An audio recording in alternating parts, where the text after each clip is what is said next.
Hello there, this is Daryl with a preamble. Thank you for downloading the Total Soccer Show. We have a thumbs up, thumbs down weekend review for you today. A lot of Premier League, some U17 World Cup final. We talk some American soccer, but we don't talk Vancouver-Seattle in the playoffs because that game hadn't happened when we hit record. Though I'm not sure how much did happen in that game based on what I saw on Twitter.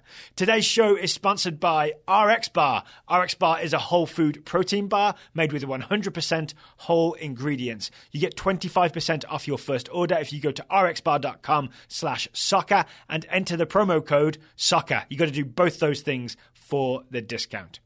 Today's show is also brought to you by SeatGeek. SeatGeek is the app you can use to buy and sell tickets to live events with just 2 taps on your phone. You can get $20 off your first SeatGeek purchase. If you download the SeatGeek app, click the settings tab, enter promo code TSS. That's TSS for $20 off your first SeatGeek purchase.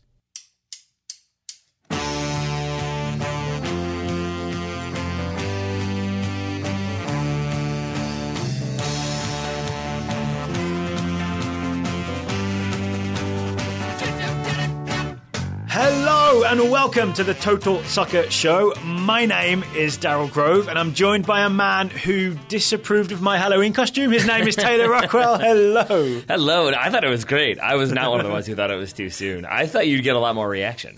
On Twitter or in? Oh no, I knew you'd get a lot of reaction on Twitter and Instagram. I thought you might be the hit of the party. No, that was not the case. So if you haven't seen this, I went as the Hex. I sort of put a Hex table on with some spooky stuff around it because it was a bad thing. Face your fears kind of thing. And precisely 2 people in a fairly large party understood it. Well, I do wonder if that's because soccer hasn't made it in America yet. Well, maybe it's because you chose to surround it with like the way a 9-year-old would decorate a poster board. Like you're just like you went a little sticker crazy there. I knew you didn't approve. It was interesting placement. Is all I'm saying. Do you know what actually made it worse? Is one of the friends we went to the party with. She's a soccer fan. She's originally from Trinidad, or her family's from Trinidad. I see. So she did not appreciate the table because we forget even though Trinidad had that great moment beating the US, they still finished bottom with 6 points. That they did. Yeah. So she was not a fan either. Oh, half of those points. Yeah. You're welcome, Trinidad. Oh, yeah. Oh, okay. Yeah, let's move on. Let's not dwell on that. I did enjoy that in your interview on Friday, you referred to it as the recent unpleasantness. Yeah, I think that's what we definitely should continue to call it. The recent unpleasantness. And the past unpleasantness when it is too far in the past. Well, let's move on to the present pleasantness. Sure. We're going to do a weekend review, thumbs up, thumbs down, Romelu Lukaku style, because he loves to give his teammates the gestures. He never does thumbs down, right? He's very encouraging. Not yet.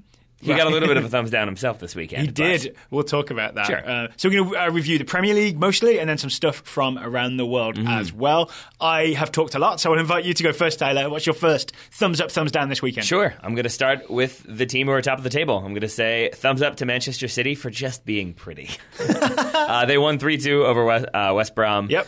And I've seen some people try to spin this as it was much closer, but they were up 3-1. It's not as though it was 2-2 and then they scored a late one. Yeah. And while they were ahead, they had some really nice goals, some really clever passing, Sane, Fernandinho, Sterling, the goal scorers. It was but just so many quick little passes, and even there were the Barca moments where it was the 2 players just passing back and forth, and they didn't need to be doing that. Did Gundogan start? I can't remember if he started or came in, but there was a moment in the second half. I think he came in at least. It was like they were doing a rondo, a 5v2. You don't need to look it up, don't worry. With Gundogan in the middle, I saw you going to your laptop. No. With Gundogan in the middle, and they just ping, ping, ping, ping, ping, ping, ping. That ball moved so fast, it was incredible. Yeah.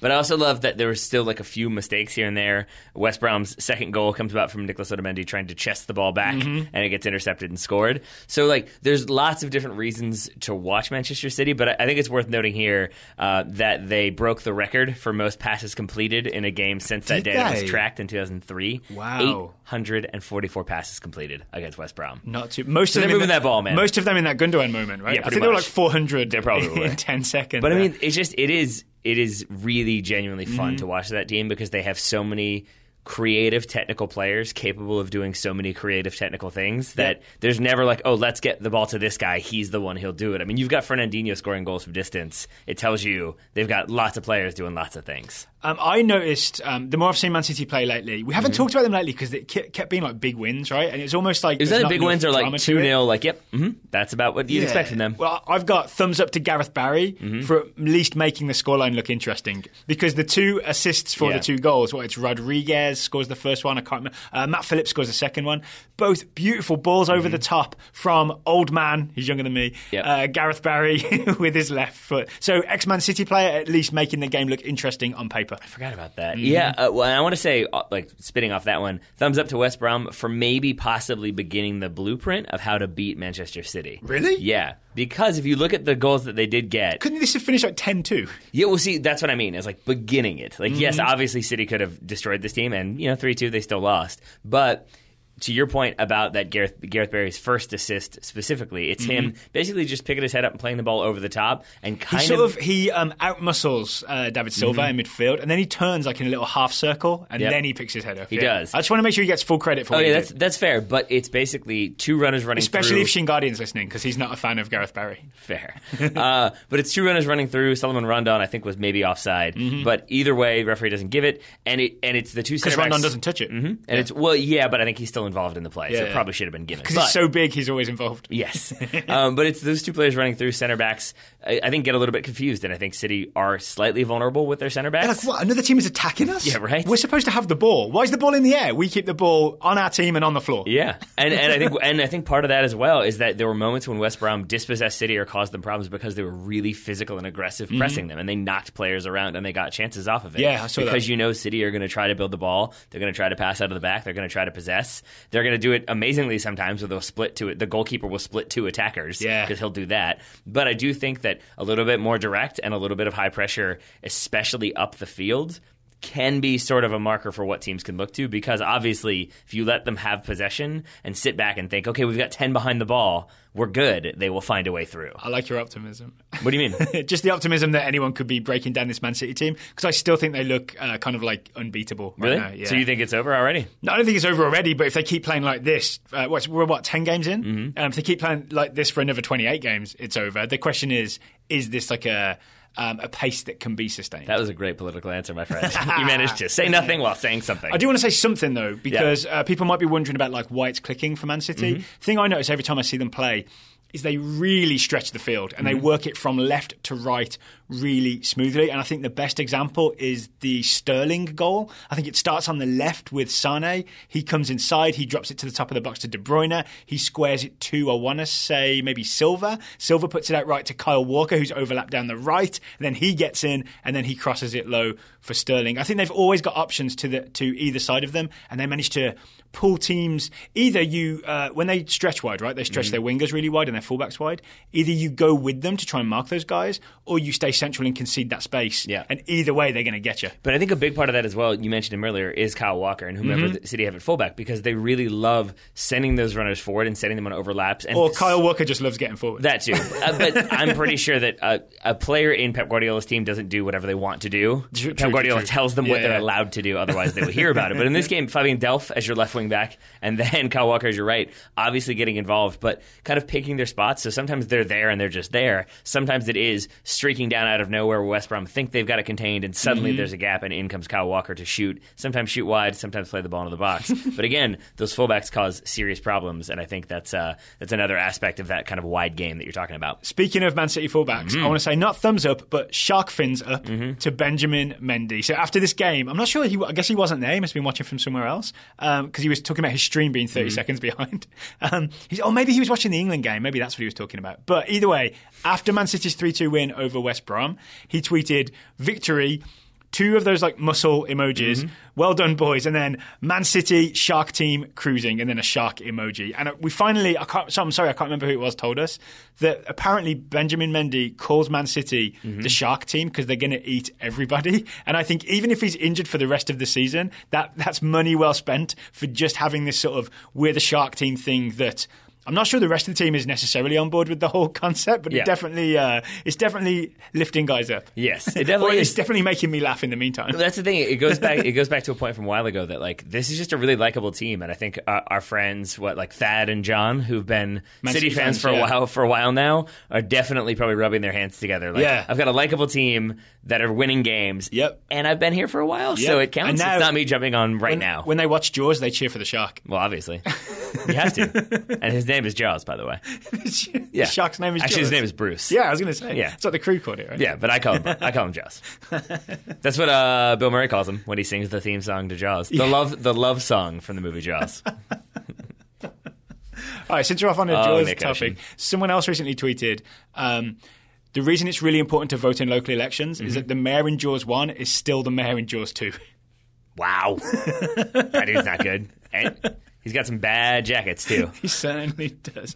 All right, should we move to the other Manchester team? But first I have to make one more shark comment, which was Paul F. Tompkins, comedian Paul F. Tompkins. I just have to say, one of my favorite jokes of his of all time was an impromptu one where he was reviewing a terrible, I think it was Deep Blue Sea, and his line was, "Where are we with the good shark movies? Still just the one?" And that's an accurate statement. That includes the Jaws sequels as well, right? Correct. I am going to move us on. Okay. Wait, couple more shark puns. To the other Manchester team. And I'm going to say thumbs up to Jose Mourinho for always having the answer, be it tactical or to his own fans. Sure. Yeah. Yeah. So Manchester United beat Tottenham Hotspur 1-0 at Old Trafford, he said? Yep. Question mark. Yeah, at Old Trafford. No Harry Kane. No Harry Kane. The Harry Kane team didn't have Harry Kane. Did not. Would you rather be the Shark team or the Harry Kane team? The Shark team. Yeah. It's good branding from Guardiola and Mendy between them.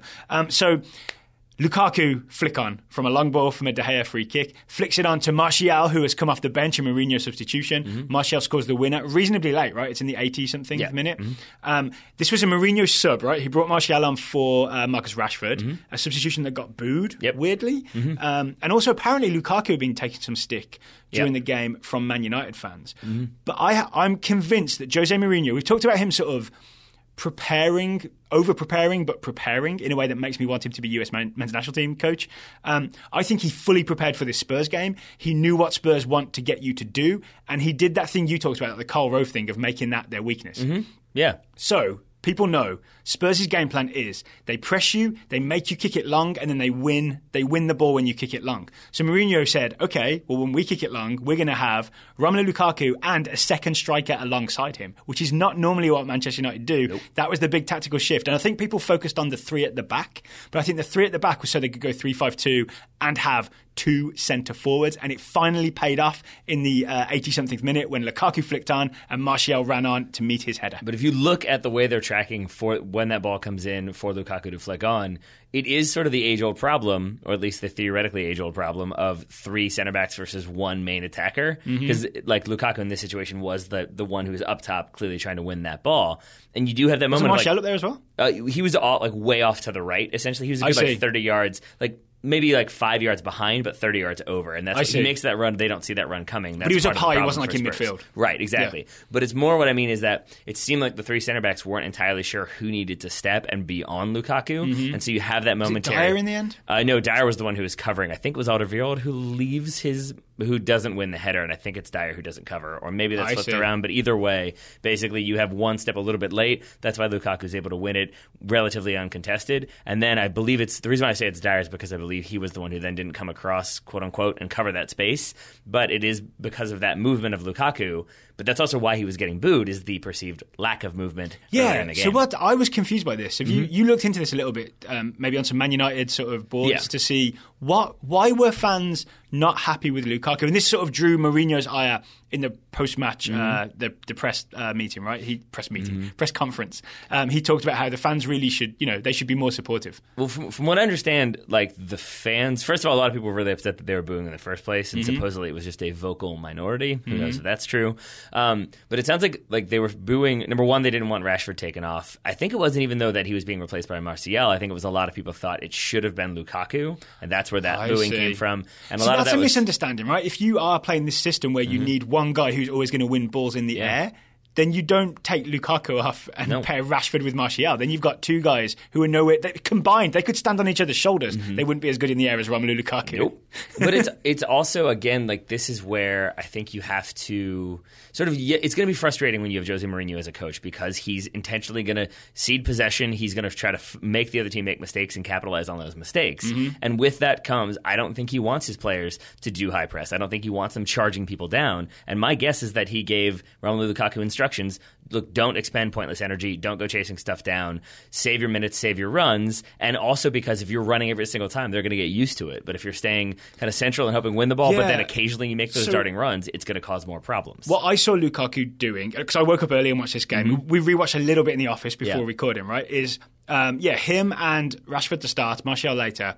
They did sort of try to stop Spurs playing out of the back, but they didn't do it in like a Jurgen Klopp, like get in their face, run them down kind of way. It was more just like gently shifting the angle, just like jogging, sidestepping to the right, to the left, just to try and block off those passing lanes, right? But that also means if you go charging off into the corner, then you open up a big hole that suddenly Alderweireld can find Winks and they can move the ball through midfield. So it's about maintaining position and sort of cutting off the angles in a way that's possibly, I might offend some people here, but more subtle than some of the Old Trafford crowd could understand. No, I mean, that's what I was trying to get to. So I remember Tevez used to get cheered for like just sprinting and like doing crazy slide tackles to try and close people down. People like expenditure of energy and like to see the quote-unquote passion. But and that's what I was trying to get to in the very beginning was that like Mourinho, I think his tactics can be frustrating if you're a Man United fan, if you're in the stadium and you want them to see them dominating and going at Tottenham. And that's not what he's going to do. And so I think you either have to make a choice of one, okay, I'm okay with it. It's not fun, but maybe we'll get the result. Two, I'm going to go with Mourinho and I'm going to boo him. Or three, someone else is going to be the focal point for my anger. And in this situation, I think it was Romelu Lukaku. Right. And I think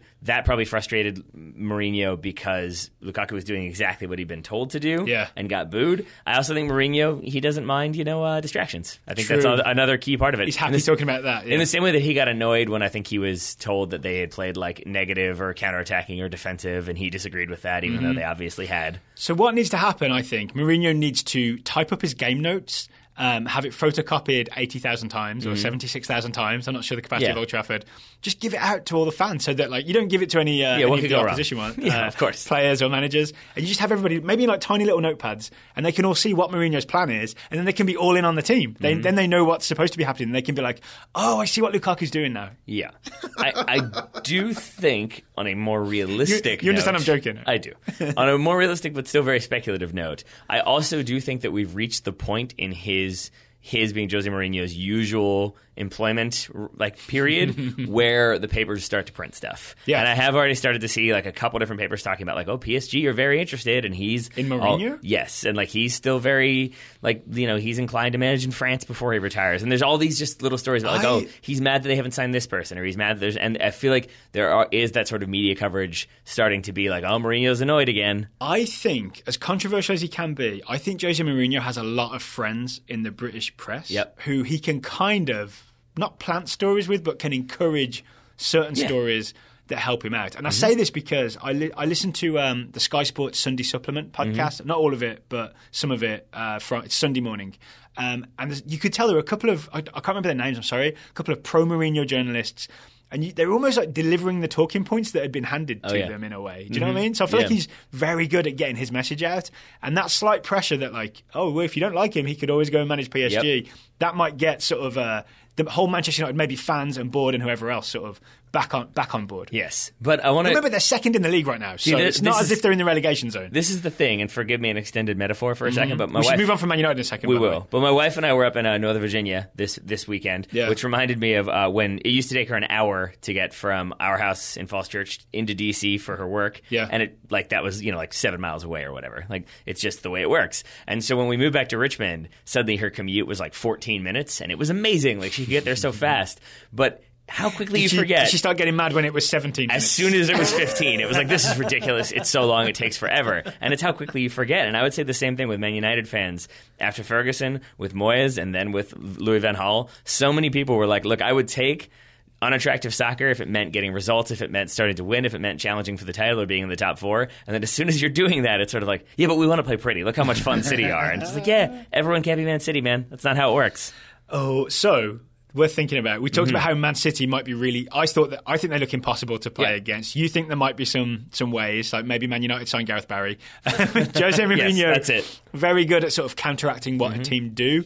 The dates for your diary are, I wrote them down, but I can't find my notes. I'm going to top of my head. Oh, there they are. December 10th at Old Trafford, Manchester United, Manchester City. That's 5 or so weeks away. Yeah, we're going to watch that. We're going to watch that live. I hope. Right? I feel like one team in there, either that it finishes 0-0 or one team in there gets destroyed. One way or the other. Yeah, well, it could be. So I guess we'll preview this maybe when it gets closer. But yeah, it has the hallmarks of maybe Guardiola thinking his plan is like, I'm going to be attacking, but more so. And Mourinho's I'm only going to play 9 players. They won't know who to mark. I'm going to be counter-attacking, but more so. Yeah. So yeah, anything can happen in that game. Indeed. And then Man City hosting Man United is April 7th. The way the season's shaping up, those could be really decisive games. Or it could already be decided by then. By December 10th? I mean, I was going to say April, but yeah, maybe December. You never know. It is. I mean, it's only 5 points right now, he says. So we'll see what happens there.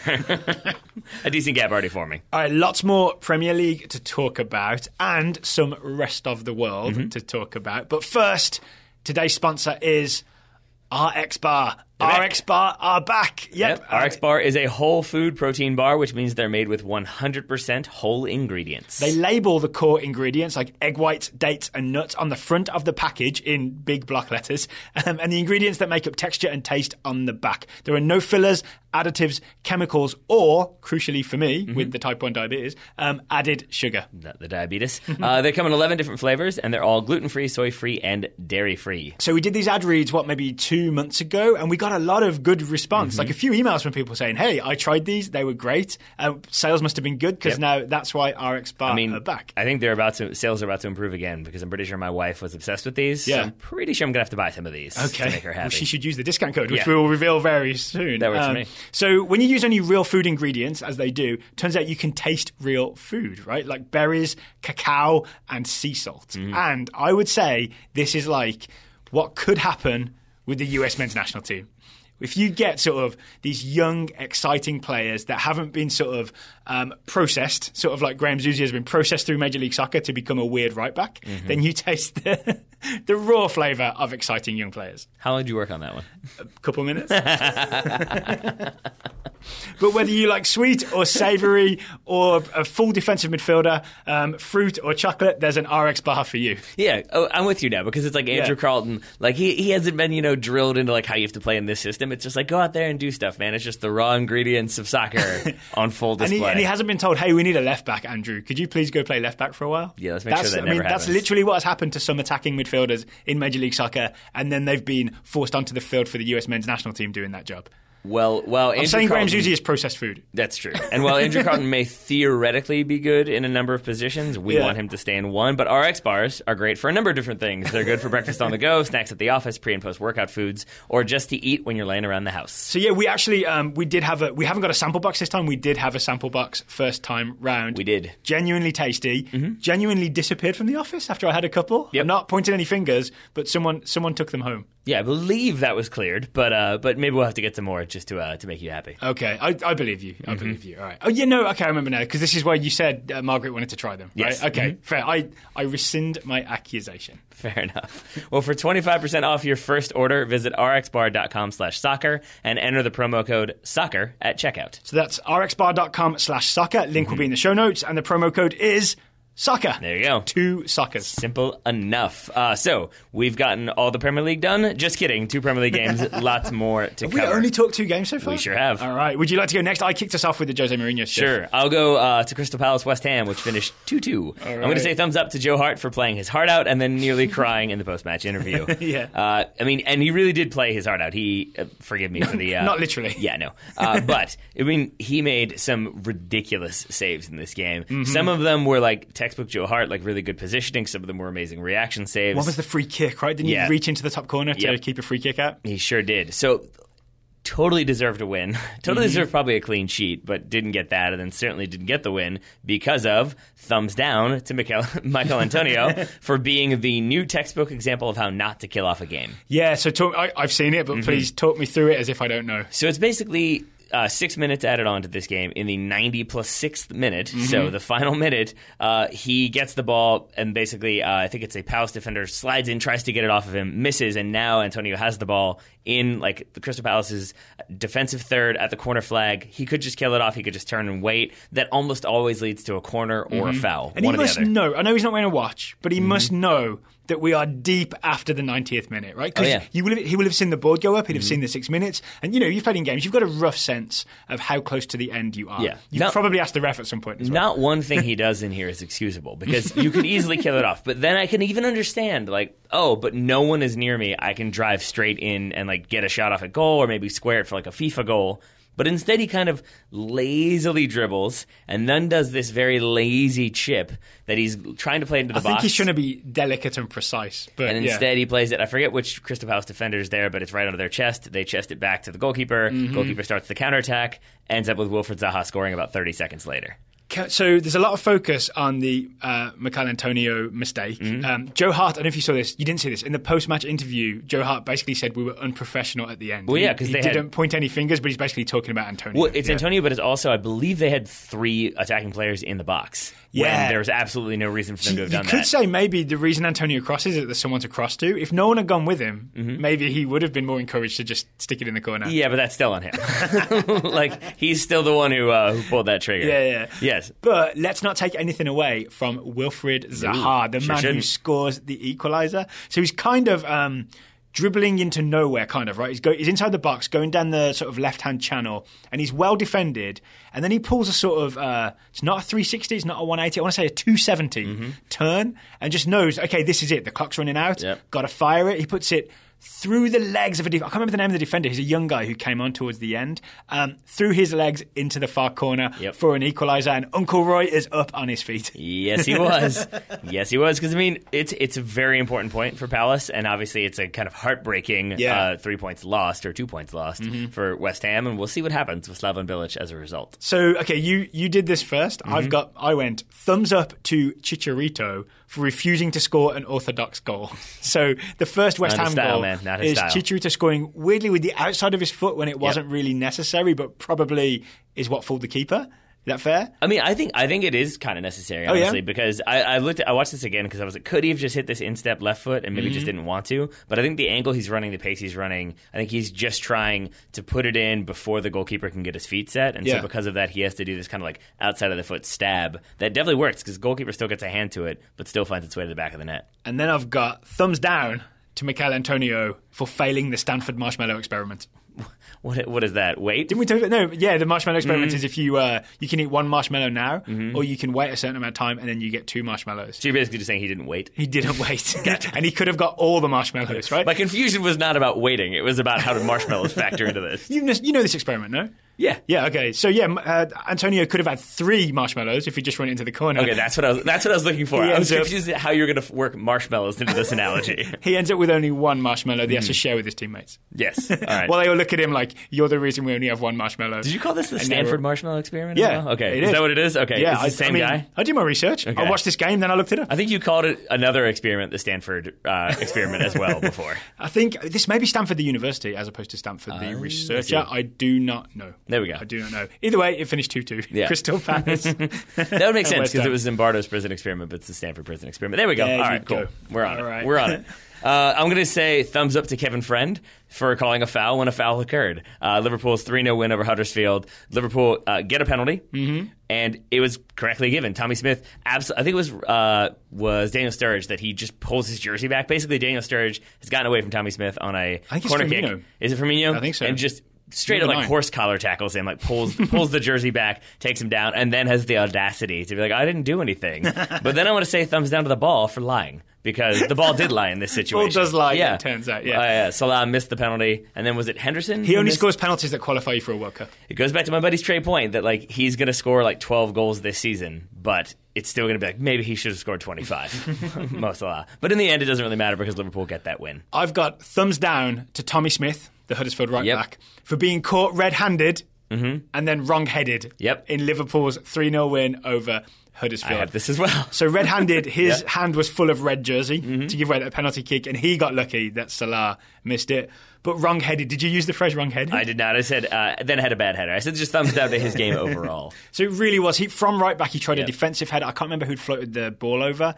And he basically heads it down into the path of a Liverpool striker to make it 1-0 to Liverpool. After Huddersfield had held out for, 55, 60 minutes? Yeah, something like that. And then it all was easily the first half. There. This was a second half goal. I do say, from the highlights I saw from this game and what I heard people talk about afterwards, the coaches, seems like Jurgen Klopp kind of learned his lesson from recent weeks and was very patient and didn't overcommit. Because, the big story was that David Wagner, him and Klopp are best buddies, like the bestest of buddies, literally best man at his wedding, right? And they both play a similar-ish style, right? And he knows that Wagner's Huddersfield are going to sort of sit deep, one up front. Danny Williams, one of the defensive midfielders with Moy and Hogg. And they're going to wait for you to overcommit and then they're going to break. I saw in the first half, Liverpool deliberately did not commit too many men forward, didn't give Huddersfield the chance to break. And as soon as there's that one mistake from Tommy Smith, then they're 1-0 up. Then Huddersfield's game plan to sort of sit deep and counter-attack is broken, right? Because you can't just hope for a counter-attack when you're 1-0 down. So I want to say, maybe this is evidence that Jurgen Klopp is was this smart all along, or is kind of just learning the nuances of sort of how to be a bit more pragmatic and Mourinho about things. Or it's him just not trusting his center backs at all and trying to make sure he has as many numbers around them as possible. I did have thumbs up to anyone selling center backs this January because they're going to make a pretty penny off of them. Because say Liverpool definitely going to be looking for reinforcements. Arsenal as well might be looking for a center back. Oh, I saw some Mertesacker not magic. Yeah, it was not great. It was not great for Mertesacker. They didn't concede from it, right? But he got robbed in his own area, basically. He did. Yeah. Oh, okay. Anything else from the Premier League? Yeah, I want to say thumbs up to the Waterford Whispers News for making me laugh. That's like the Irish Onion, sort of. Right? Did you see the headline that they put out that was all over the Twitters? It was police called as David Moyes seen loitering outside Everton's training ground. Because it's funny and also kind of true. Because they are not in a very good situation. Everton lost 2-0 to Leicester City under new manager Claude Puel. Don't know if they're going to keep their caretaker manager, if they're going to look for somebody else. But Everton near the bottom, if not bottom of the Everton table right now. Everton managed by David Unsworth, right? Yes, and very much near the bottom of the table, if not on the bottom of the table. Have lots to do and really need to do it quickly if they want to avoid a relegation battle. So I've got to be honest, I haven't seen the game. I've only seen the result. I did see the lineup because I was very interested if Unsworth, who was the U23 coach, I believe, before, would have a sort of completely different take from Ronald Koeman. Yep. And he did. I saw the lineup. Gylfi Sigurdsson was dropped. I think Tom Davies was in the starting 11. Aaron Lennon was in the starting 11. So both of those things were things that Koeman was not doing. And I was kind of thinking, some English guys in there, so young English kids in Tom Davies' case. Maybe this will turn things around. Same result. Yeah, and he said after the game, basically, I think he didn't even say Koeman. He said the former manager and I play very different styles. Yeah, and so it's going to take a while for them to adjust to my style and not his. May not have a while though. Caretaker manager. He may not, especially, and it really is. I also think maybe in seasons past he might have, because it's more it's okay, we'll figure it out. There's not that big pressure, but right now with the money they've spent and the players they've sold and the players they've brought in, it was definitely anticipated that they would be not at the bottom of the table. They definitely more so they'd be challenging for maybe top 4 this season. So that was always the plan, right? Was to move beyond Europa League challenge and into top 4 challenge. Yeah. So I want to say, let me rephrase what I said earlier then. It's not that they're in a relegation battle. It's more so that it feels like one of those situations where you keep expecting it to get better and better and better. Sort of like Chelsea with Mourinho in his final season there. That it's eventually, come on, it's going to get better. Obviously it's going to click on, and suddenly you can get yourself into February and March, and it's soon it's going to click on, right? Oh no. The time has passed. So I just think they probably have to make some tough decisions very quickly and not fall into the sunk cost fallacy here. Speaking of waiting for things to click on, let's talk Arsenal's 2-1 win over Swansea City. Sure.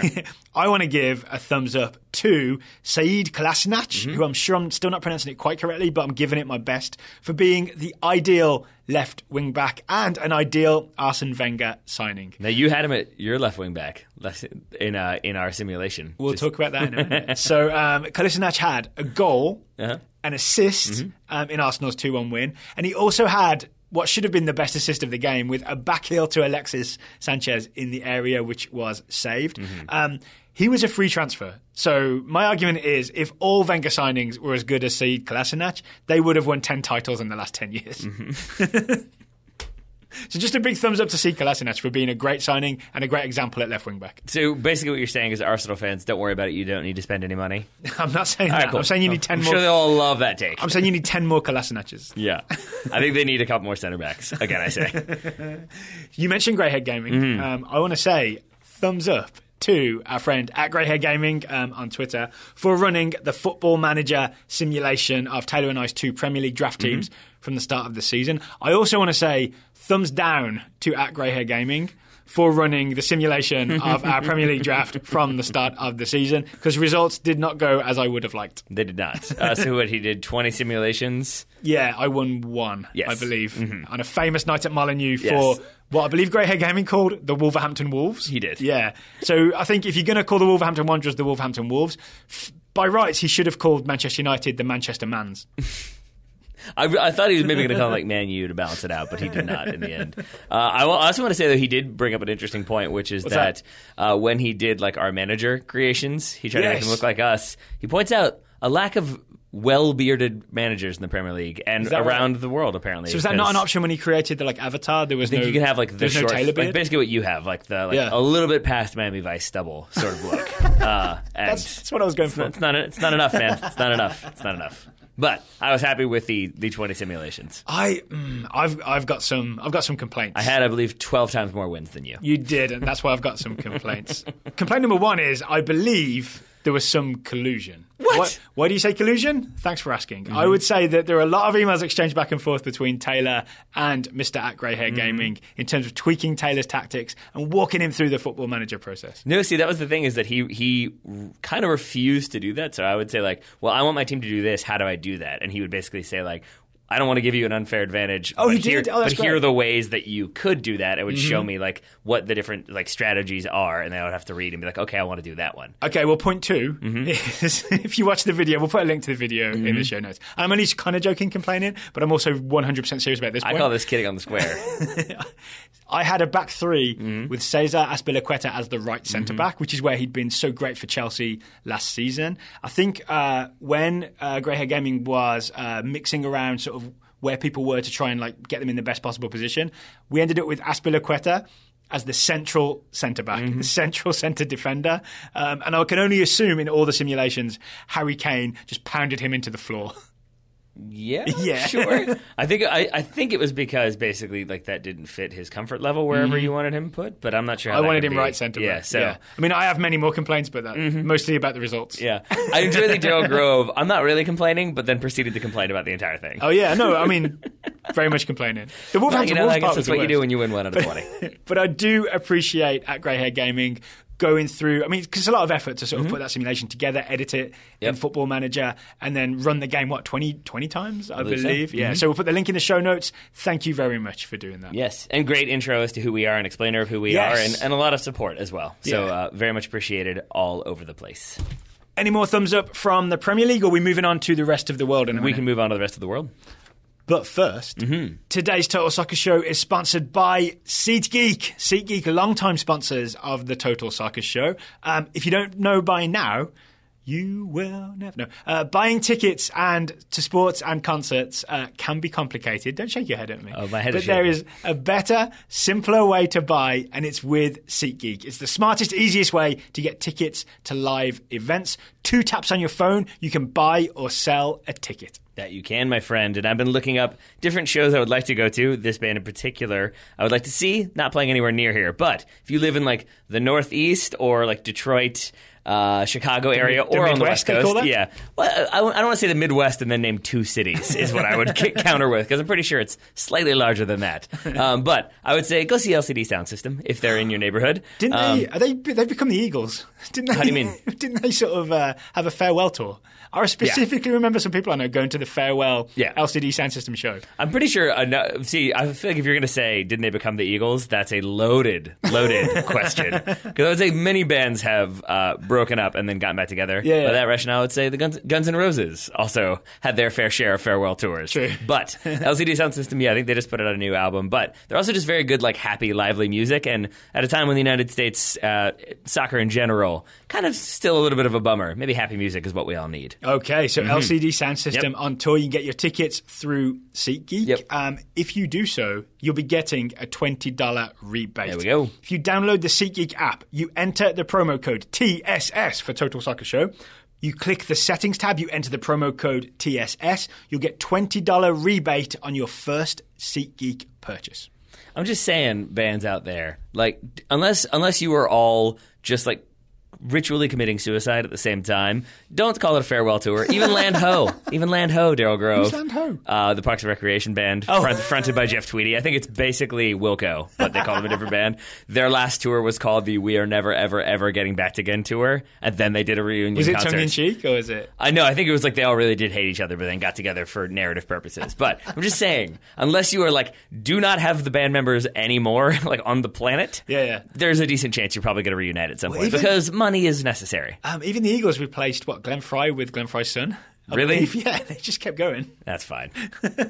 I think my favorite analogy or story about the Eagles ever relates to their involvement in The Big Lebowski. Yes, and that's we'll leave it there because it's too long of a story, but it makes me very happy.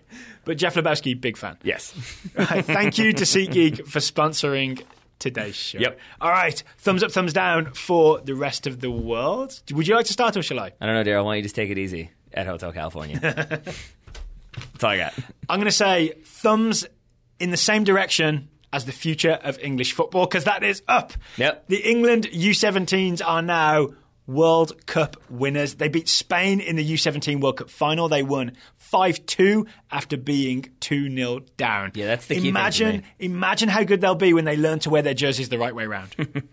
I'm not going to bite on that one, but do you want to explain what you mean by that? They all turned their jerseys around at the end, so you could see like their number, like 7, Foden, all the England players when they sort of had the photos and celebrated afterwards. I think it's kind of a nice. I actually think some people complained about it looking kind of weirdly selfish or something. I think because they all did it, it felt like a team bonding moment. You know what I mean? Instead of it just being one kid who was like, "Look at me, look at me." I did see a number of British I'm taking that as an agreement. I saw a number of British pundits and journalists tweeting things that reminded me of like there's a Simpsons episode where the British character's monocle falls into his tea and breaks, and his line is like, "It's my third monocle this week. I simply must stop being so horrified." That's the person I felt like was really upset that a bunch of teenagers had turned their jerseys around in the excitement of winning the World Cup. Yeah, calm it down, people. There are many reasons to be upset about things in the world. Teenagers being teenagers after winning a World Cup, not one of them. Teenagers, 16, 17-year-olds winning the World Cup. Kids these days, Daryl. Without their best player, Jadon Sancho, had gone back after the group stage to Borussia Dortmund. I would now challenge that idea that maybe Phil Foden is the better player than Jadon Sancho. I mean, based on what we saw in the final, for sure, and the semifinal, and the quarterfinal, yeah. Here's the most exciting thing for me about English football is, okay, so Jadon Sancho, I think, was at the start of the tournament, was on the left wing, cutting inside. They just replaced him with Hudson-Odoi, who was on the left wing, cutting inside. Yeah. I can't imagine Sancho could have caused any more trouble than Hudson-Odoi did to that Spanish defence. Yes. I mean, I think it's really impressive the damage they did, but it's also impressive how they did it. Because, again, as you said, to go 2-0 down against a Spanish team that looked very good, that looked like they'd put things together, like they knew how they wanted to play, it felt like, oh boy, this is going to be tough to fight back. And it that felt they fought back. England, like they gave a brave effort. Like England had a goal scoring chance in the first minute. I watched this Saturday morning, but then conceded 2 in the first half. And Sergio Gomez, the number 10, I think he's with Barcelona, looked like he was just so smart and clever and sneaky about space that was going to be the undoing of England, and they couldn't quite match it. But turns out, no, they scored 5 goals. Yeah, and so in the end, it just feels like some of the British press just want to be cranky. That's all there is to it. It's like, well, yeah, they won the World Cup, but those jerseys, they're facing the wrong way. It's unacceptable. Whatever. Because, I mean, I think it also, I would say, like, validates some of the stuff that we said, that we thought maybe this England team was going to be the best in the tournament. Yeah. They obviously are at this point. It makes the US losing to England in the quarterfinal look a whole lot better. It makes me feel better about sort of that US's place in the world ranking. You know what I mean? Yep. And with all that said, can I break it down for a minute? Yeah, go for it. Break it down for a second, because I would say the only thing that could be a potential negative is just so many of these young players play for huge clubs. There's a lot of Chelsea. There's a lot of Man City in here. Ryan Brewster is at Liverpool. Like, he's the top scorer in this tournament. He scored in this final. He looks deadly inside the 6-yard box. He's still not better than Firmino or Salah or anyone right now. And there's still like Ben Woodburn is in the way. Yeah. So it does make you wonder when they'll see like significant first team minutes and where they'll see those minutes. The one thing I'd say is, I agree that that's a concern for me going forward, but they're so young that you really can't expect them to be playing yet. And then the other positive for England is what they won the U20 World Cup earlier this summer. I'm more concerned about those kids because those kids who are like 19 and 20, those are more like you're getting towards the age where you should be playing, right? The 16, 17-year-olds, they've got a couple of years till we have to start worrying about first-team stuff. So when are we going to hear new golden generation? I think today. You think so? I think I read some stuff today, yeah. But when do you think that actually, like, okay, let me put it this way then. When do you think we start seeing some of those faces from the U20s, U17s, like, consistently in the England senior team? Ooh, I mean, do you think probably like after this 5 World years? Cup? Yeah. Yeah. 2022 maybe? Maybe 2022, right. yeah. I mean, maybe 2026 for the U17 team. All right, so they're going to be England, USA in the final of the 2026 World Cup. Sound good to you? I tweeted that's going to happen. It'll be at Mapfre Stadium. Okay. Home of the Columbus Crew. I like all of that. I like all of those things. Hashtag save the crew, savethecrew.com. Go visit, get involved. I also want to say, like on a semi-personal note, I'm just happy England won. I really am. Because I feel like Total Soccer Show needed a win. That's all I'm going to say. We needed some good. This was a good result for Total Soccer Show. It makes me happy. We did. Okay, so we're going to talk more about the England U17 team and the English development system. And when I say we, I don't mean you and me, Taylor. I mean me and Travis Clark on the Top Draw Soccer Show. I have to frantically search through my papers. Like, yes, I have notes. Yeah, so England is an island. It's not. The United Kingdom is an island. It's a united island of kingdoms. All right, so Wednesday morning, the new episode of the Top Draw Soccer Show. Travis Clark from Top Draw Soccer and I will be talking the England U17 team, but more importantly, the development process that created this really exciting group of youngsters and sort of what the US can learn from that and what the US should learn in a negative way from that. Like, do this, don't do that. So that will be out Wednesday morning. All righty. I'm excited to listen to it. Consider it plugged. Yeah, well plugged indeed. I'm still like 10% of my brain is dedicated to when a thing stops being an island. I'm focused on that, but maybe that's for later research because now we've got more soccer to talk about, my friend. Yeah, where do you want to go then? I want to go to the continent, the European continent. I've heard of that. I'm going to say thumbs up to Americans in Germany because not necessarily in terms of results, but in terms of eligible players, we got about as best as we could. Timmy Chandler out with injury. So yes. Rule that one out. But Fabian Johnson subbed on in Gladbach's 3-1 win over Hoffenheim. It was 1-0 when he came on. Oh, we getting a USMNT in the Bundesliga rundown? We are indeed. Yeah. So 2 goals while he was on the field. We'll take that. Weston McKennie subbed on in Schalke's 1-1 draw with Wolfsburg. Back from injury. Yes, and speaking of back from injury, John Brooks started for Wolfsburg in that 1-1 draw. I'd forgotten about his Wolfsburg transfer because he's been injured for a good month or so, right? Okay. Bobby Wood started in Hamburg's loss, as did Christian Pulisic starting for Borussia Dortmund in their loss. So again, not the best overall string of results for Americans, but that we're starting to see them all get consistent minutes makes me smile. I got a little look at some of Pulisic for Dortmund against Hanover. Here's what I know. 7 successful dribbles from Christian Pulisic is the most across the top 5 leagues in Europe this weekend. Really? Christian Pulisic running at people. He also, I want to say, thumbs up to Christian Pulisic for that. Thumbs down to Yarmolenko for robbing Pulisic of an assist. So Grant Wall tweeted this out. This is where I saw this footage. Pulisic is pressing, as a good Dortmund player does. Wins the ball back, dribbles down the left wing, gets to the end line, cuts it back, gives it to Yarmolenko, who's basically at the top of the 6-yard box, wide open. Yarmolenko skies it. And I think he's in a secret war with Pulisic. Doesn't want him getting any assists. I thought the exact same thing. And then I really was trying to find a way that he would be it was like, him blazing the ball over the top, thing. and maybe that's not helpful. He'll blame somebody else? I don't know how that will work. Yarmolenko did score a great goal in this game as well. See? So maybe he's just covering all bases. He's trying to negate Pulisic stats. I don't know how I feel about this. Daryl Grove. Do you have anything else from Germany? No, nothing else from Germany. Just to underline that I'm really excited. I do have, sorry, it's not a thumbs up, thumbs down, but because Dortmund lost, Bayern Munich are top of the Bundesliga after beating Red Bull Leipzig. They are now, I think, 3 points clear of Borussia Dortmund. So just an update that's how the Bundesliga is shaping up. So good season, Bundesliga. A salute to James. James was in the Bayern lineup and scored in that game. Yep. Well done, Jupp Heynckes, excuse me. And, I forgot he was there, yeah. Yeah. We'll see how that season goes. And I'm going to say thumbs up, moving still within the continent of Europe. I'll say no thanks. I'm going to say thumbs up to Chucky for causing chaos in the You mean Chucky? Yeah, I do mean Chucky Chucky. Lozano. Let me guess, he scored for PSV?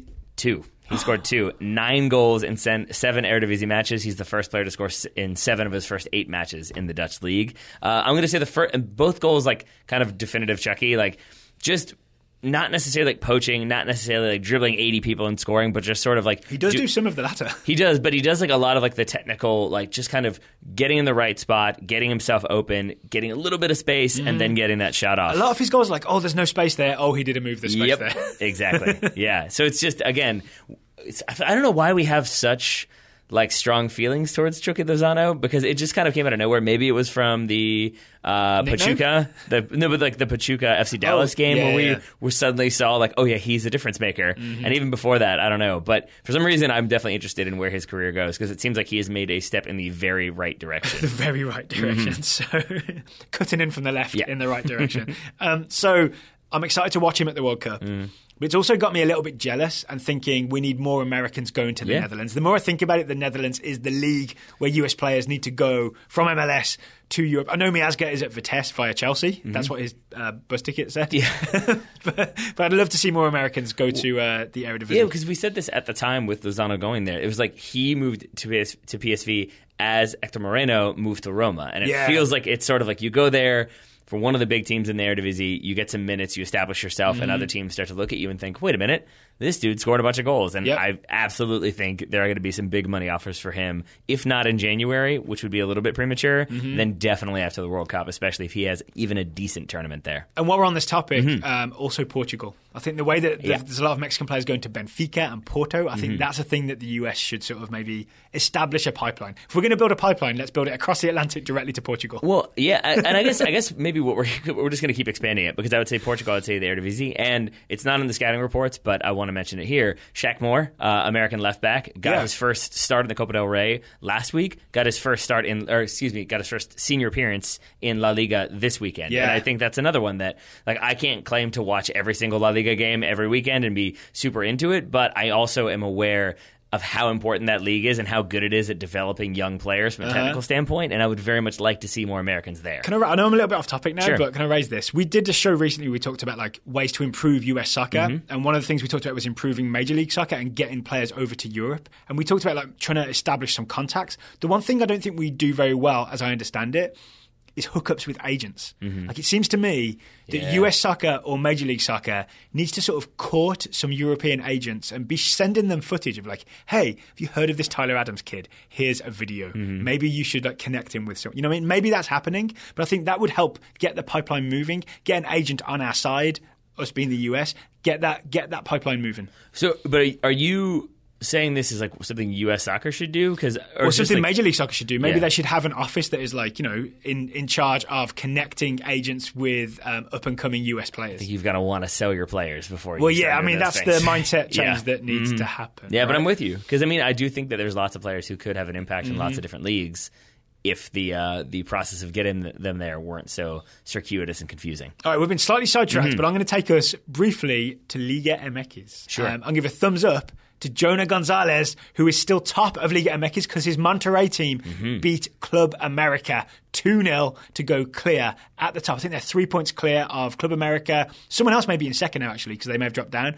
Monterrey are top with a teenage American in central defensive midfield. American. How about that? He's American. He's playing for the USA. His flag is Mexican, every lineup I've ever seen, but he's apparently committed to the United States. I don't think it is in Soccer Way, which is the one that I always go to. So you always go there. Only because I've seen so many people say, like, why? Why doesn't it have an American flag next to it? Why doesn't it have an American flag next to it? Since we're talking about America, can I say thumbs up and down to US soccer? Okay. Because I think they have deliberately leaked out some news this week. It's been picked up by NBC Sports, I think, and Metro.us. Both had stories about how there's a 60-player preliminary roster for the friendly against Portugal.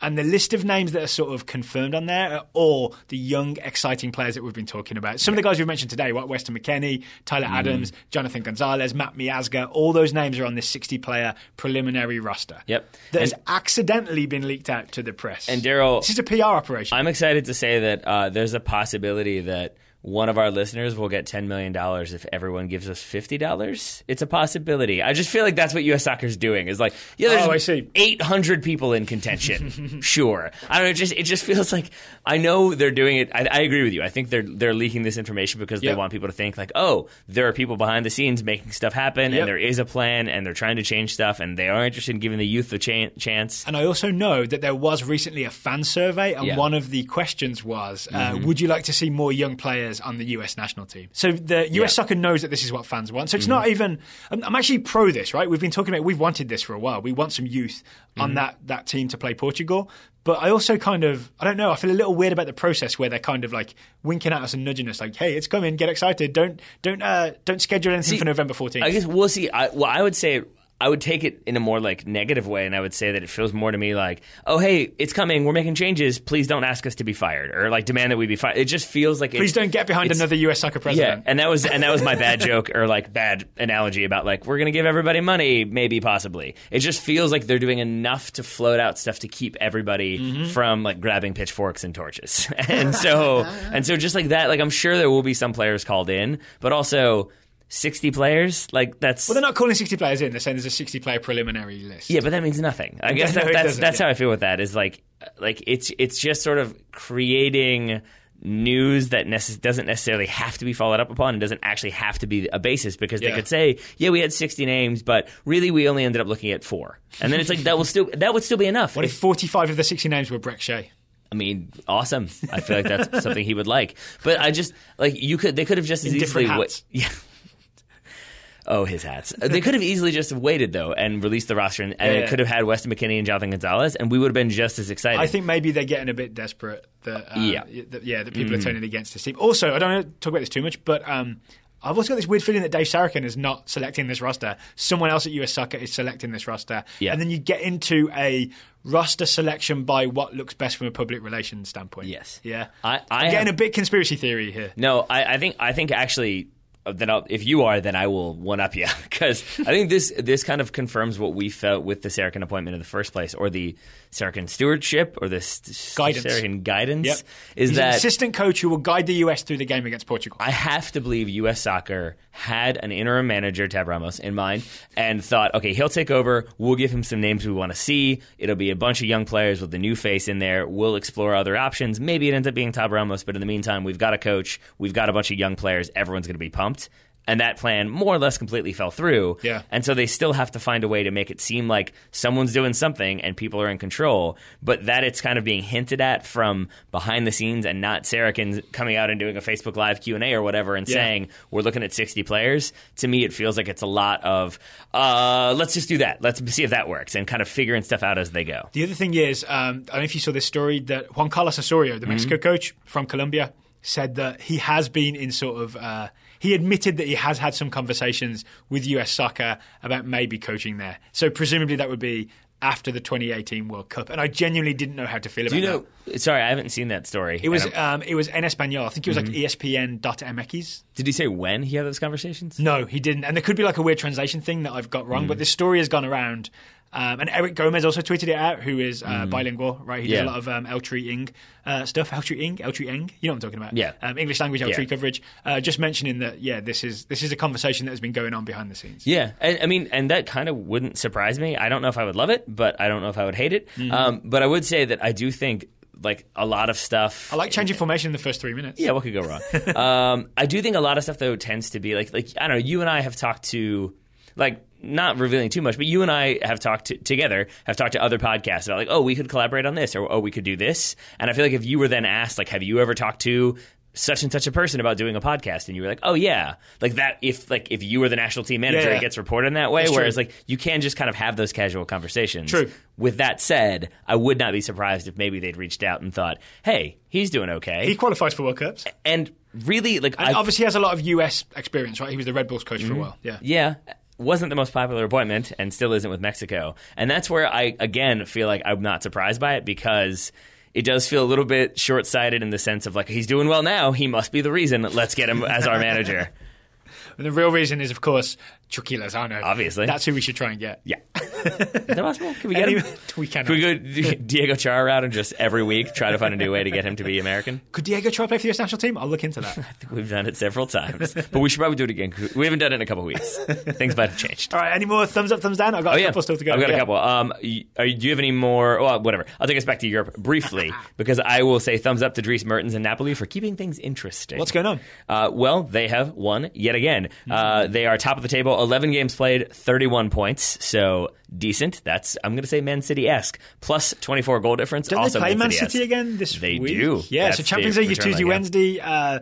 It was Man City Napoli last time out, so that means that they're going to play each other again. Yeah, I said return leg. That's not quite accurate, but it's the way the Champions League fixtures work is that you play that middle one back to back, basically. We're at the join. So all the games from last Champions League round, just flip them, and that's your games this week. But Dries Mertens, I want to single out particularly because even though he scored the third goal in a 3-1 win over, I believe, Sassuolo, and it was sort of like ball squared to him, and he, I think, thighed it over the line. But all of the comments I saw and the reaction I saw was sort of like, yep, figured that would be him because he's reached that point where he is 10 goals in 11 games in Serie A. So I do know this. They figured out at Napoli, I've forgotten the coach's name. Is it Yari or Sari? I've forgotten. But someone figured out at Napoli. Sorry, Yari. That Dries Mertens is not a winger. He's a striker. Yep. And he's, 30, I think? And they put him up front, and he's just banging in goals left, right, and centre. And I saw a quote from someone that, he should have done this years ago. Mertens himself should have been a striker years ago, and now he'd be one of the greatest players in the world. Yeah. I mean, he's tearing it up as our Napoli, and so good luck, John Stones. Yeah, sure, should be fun. But it is, I think, part of the reason why I look at that Bundesliga table and think because it does feel a little bit like maybe Dortmund are slipping up here and there. I know Peter Bosz said, "Oh, it's not the tactics, it's not the system. It's okay." Did you see Hanover's goals? So it's basically Dortmund have a high line the whole time, and Hanover get in behind. Yeah, and Berkey gives penalties away. Yeah, so these are some consistent things. That's what I mean. It's like I know he says it's not the system, but it felt like maybe this is the start of they're going to lose one here and they're going to lose one there, and it feels like maybe Bayern are going to be the ones who come around and suddenly, because and I say that only because I was kind of excited because it was like, ooh, Napoli are challenging here. Things seem a little bit more open in other leagues around the world. I'm not going to say specifics because, as I said, Man City looked like they could be unstoppable, even if you try. But it just feels like there are leagues where things are a little bit more open than they've been in the past. I don't know if the Bundesliga is going to finish that way, but it seems like Serie A, we'll see. But right now, more interesting than it's been. There's also an interesting result in La Liga. So Real Madrid travelled to Girona, which is their first trip. Tiny Girona, third biggest team in Catalonia, after Barcelona Espanyol. Girona. And the fourth is Barcelona B, right? I think it is. Stadium capacity is 13,500. Real Madrid came to town. Girona won 2-1. So I don't want to get too deep into this, but it obviously has a lot of political, not implications, but it follows the political narrative with the current, I want to call it basically a constitutional crisis in Spain, where Catalonia's proclaimed independence and the Spanish government has said, no, we're going to come and make sure that doesn't happen. So for a big Madrid to go to tiny Girona, come away with a 2-1 defeat is a big deal. Away from the politics, two really nice goals. Yeah. Two really nice goals. It was, okay, forgive me, but I have to go this route. The first goal, it was a little bit... Stuani. It was a little bit... Former Middlesbrough Stuani. It was a little bit Messi-esque, I'm going to say. Just that sort of slaloming through the defense in a way that doesn't seem like it can be stopped. Yeah, the part I really liked was he did the left foot, right foot. You know when you see players change the ball from one foot to the other really quickly? I always think that's an incredible skill. I've done it once in a practice session and I was really happy with myself. Stuani did it against Real Madrid. But it's, and I think that's the key thing is that the way he shifted, it always looked like he was in control and was keenly aware of what he was doing, and it didn't have that sort of I want to run here and hopefully it'll end up with something. It felt like I'm going to cut here, I'm going to cut here, I'm going to cut here, I'm going to cut here, I'm going to play that ball off, I'm going to get it back, I'm going to shoot, I'm going to score. And the winner from Porto, I believe his name is one of those reverse flicks where, I can't remember the name of the player, someone else had a shot on goal and he was kind of in the way, but rather than just letting it bounce off him, he did that thing where you sort of reverse flick it and fool the keeper, who happened to be Keylor Navas. Yep. He might have been offside? Yeah, I think so. He was, right? I think it was left open for interpretation because one of the Madrid center backs, I think, had his foot behind just enough that maybe that was enough to keep him on. But Navas was off his line, but I think Navas is one of the players keeping him on, and then it's debatable as to the last. I think it was Nacho was the other one who had his foot in a weird position. And that's interesting. So I didn't see the whole game, but from what I know, they started with Varane and Ramos. Varane got injured, and they made a centre-back switch at half-time. So Nacho came in at half-time. I do think it doesn't excuse Madrid losing to a much smaller team, but it is hard when you have to make a centre-back change at half-time. Yeah. And I think Zidane was asked about it after the game and basically just said, like, it wasn't that we like took it. He's basically said we didn't take them too lightly, but like we didn't prepare enough. Is I think what he said. Basically, that's weird. You have to prepare for every opponent as though they're world class, and we didn't on this day. That's like you remember Bobby Robson, the old Newcastle coach, no longer with us, but he had a great quote when Newcastle lost. He said, "We didn't underestimate them. They were just better than we thought." That's a good one. That's a good one. Oh, Bobby. Anything else from around the world of soccer? I'm going to say thumbs up to Louisville FC for advancing to the conference finals in the USL playoffs. Okay. Courtesy of a Brian Ownby winner. Brian Ownby, former Richmond kicker player. Yes. Basically scores the winner in their 1-1 win over Rochester. He's played in, runs past, like splits two defenders, runs past them both, and then as the goalkeeper's on-rushing, it's not a chip, but it's just that like delicately placed ball over the top of the goalkeeper, rolls in. I can picture, I've seen Ownby play so many times, I can picture that goal without watching it. It was a deftly lifted finish is what I wrote down in my notes. Right. So they advanced to the conference finals where they will play the New York Red Bull 2, The other Western Conference USL conference final would be OKC Energy versus Swope Park Rangers. All right. Can I ask you a question about New York Red Bulls 2? Sure. Do I need to have seen New York Red Bulls 1 play in order to follow it? It's not so important, but you get the general plot line when they do the the catch-up scene for New York Red Bulls 2. Yeah. Previously on New York Red Bulls. Yeah. New York Red Bulls always competitive in USL, and that's why they have so many homegrown players in their first team. Correct. Yeah, one of whom I spy will be featured in the Total Soccer Show Scouting Network today. Yep, and there's no disrespect to Red Bulls fans or for Swope Park Rangers fans, but I do kind of want it to be OKC Energy versus Louisville in the final. Because you want it to be USL only teams? Yeah, I don't know if OKC have an affiliate deal, but even then, it's not a 2. Yeah, no number 2s. Okay, should we move on to the Total Soccer Show Scouting Network? This is where the fine people of the Scouting Network, the Scouts, send us reports about exciting young players. Before we go into it, I do want to say we've had a lot of people sign up for the Scouting Network recently. There's a lot of people waiting for their players. I promise I am finding all available time to assign players. I'm doing it as fast as I can. But because so many people have signed up, and I'm really grateful that they have, it's taken me a while to get through it. How much of that England U17 squad has been assigned? Phil Foden has been assigned. Jadon Sancho has been assigned. Everybody else, I think, is up for grabs. So I'm going to assign, in the very near future, Rhian Brewster, definitely. Hudson, so I've forgotten his name, but Hudson Odoi, their left winger, definitely. And probably McEachran, the central midfielder. And the left back, whose name I've forgotten, who was brilliant, number 6 left back for England U17s, I was really impressed with. Someone's going to get him too.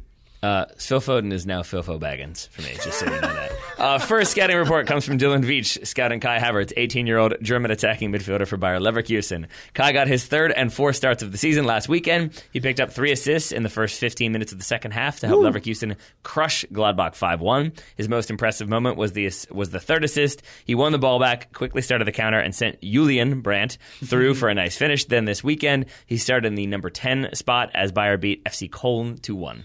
Kai Havertz is back. Look out. Seems that way. Alexander King is scouting Tyler Adams, the 18-year-old American midfielder / right back, agreed, for New York Red Bulls.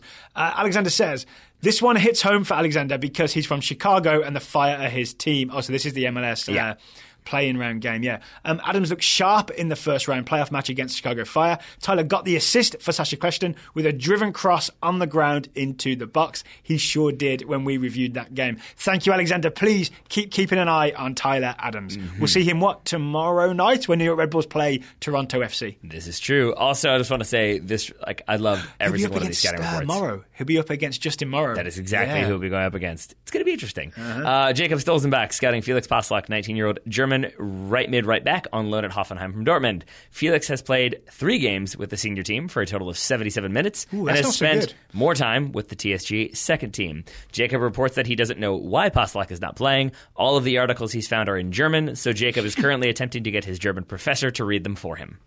Translate.google.com.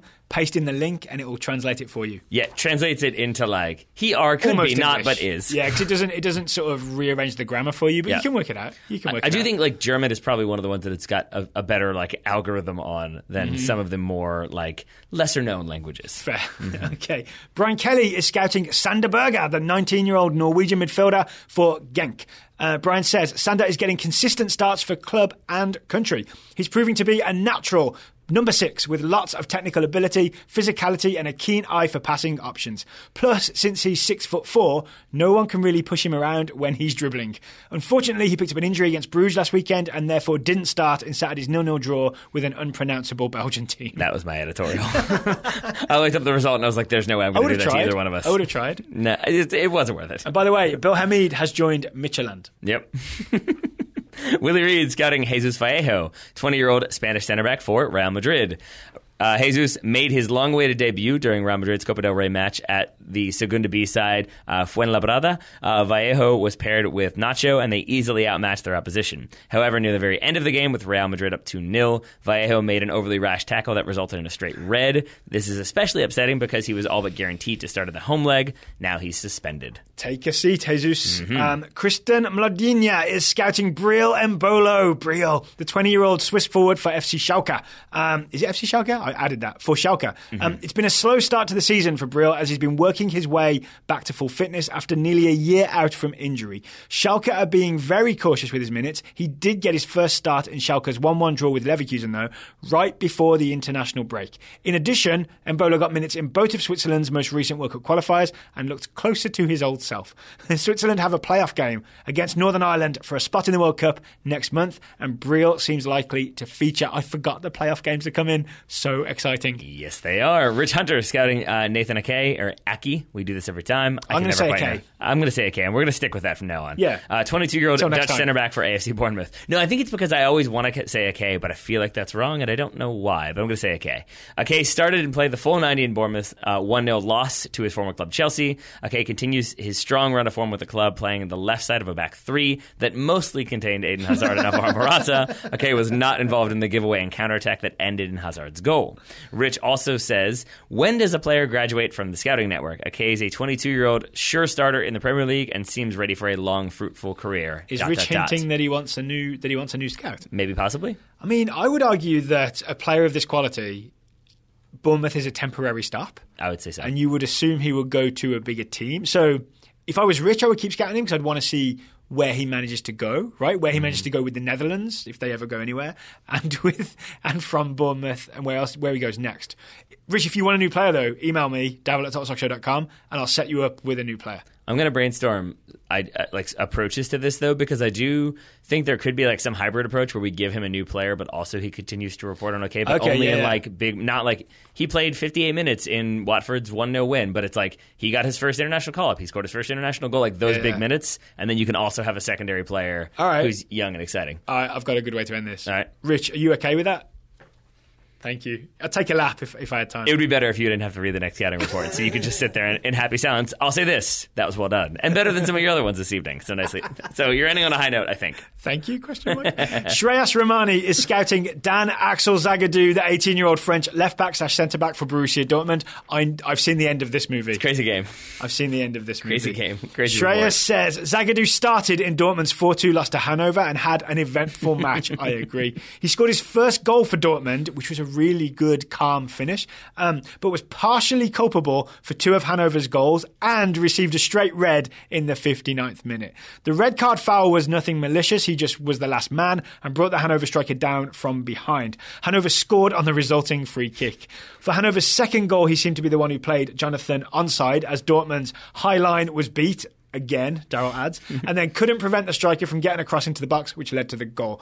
On the bright side, a couple of weeks ago, Zagadou was named to Tag Heuer's Bundesliga Rookie of the Month for the month of September. That was some phenomenal pronunciation right there. Well done. And I do some watch copywriting on the side. And listeners, first of all, good point. Second of all, listeners, that scouting report continued on the next page. Daryl Grove, a pro. You didn't even hear that hesitation. Simple flick of the wrist. Brendan Masser scouting Marlon Fossey, 18-year-old American right back for Fulham. And I'm going to say, I've added this editorial. This is a perfect scouting report. I changed nothing. I added nothing. Okay. I edited nothing.